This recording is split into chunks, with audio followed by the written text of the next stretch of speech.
کہا تم کھانا تیار کرو، اتنے میں دکان سے سگریٹ لے کے آتا ہوں۔ سگریٹ لینے گیا، کافی دیر ہو گئی، جب واپس نہ آیا تو بیوی نے بچے کو کہا بچے جاؤ اپنے پاپا کو تلاش کرو، اسے کہنا کہ کھانا تیار ہو گیا ہے آ کے کھا لو۔ آئے بچہ روتا ہوا واپس آیا، کہتا ہے ماں تم کس پاپا کی بات کر رہی ہو؟ ابا اپنے پیروں پہ تو گیا تھا، اب لوگوں کے کندھوں پہ سوار ہو کے آ رہا ہے۔ اپنے پیروں پہ تو گیا تھا، اب لوگوں کے کندھوں پہ سوار ہو کے پاپا آ رہا ہے۔ آئے راستے میں موت نے میرے پاپا کو اپنی گرفت میں لے لیا، اب میرا پاپا اس دنیا میں نہیں رہا۔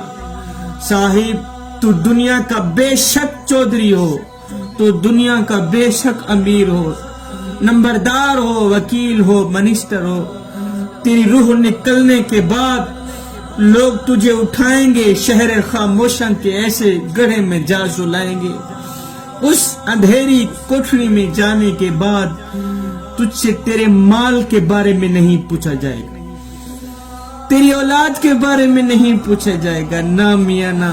قبر میں تو رب کی پہچان کرائی جائے گی، تجھ سے تیری جوانی کے بارے میں پوچھا جائے گا کہ میاں بتا اپنی قیمتی جوانی کہاں گزار کے آیا ہے تو، اور تیری جوانی کسی چوک پہ تو نہیں گزری، تیری جوانی آوارگی میں تو نہیں گزری، اپنی جوانی شرابیں پی کے تو نہیں گزار کے آیا، اپنی قیمتی جوانی کو تو نے گلیوں میں بازاروں میں برباد کر کے تو نہیں آیا۔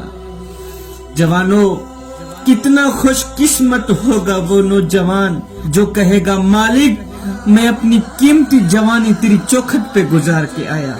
صاحب ایک یہ جہان ہے، ایک وہ جہان ہے، ان دونوں جہانوں کے درمیان فاصلہ ایک سانس کا ہے، اگر سانس چلتی رہی تو یہ جہان، اگر سانس رک گئی تو پھر وہ جہان۔ شبیر قمر بخاری کے بیانات سننے کے لیے ہمارا آفیشیل پیج لائک کریں اور ثواب کی نیت سے ویڈیو کو شیئر ضرور کریں۔ جزاک اللہ۔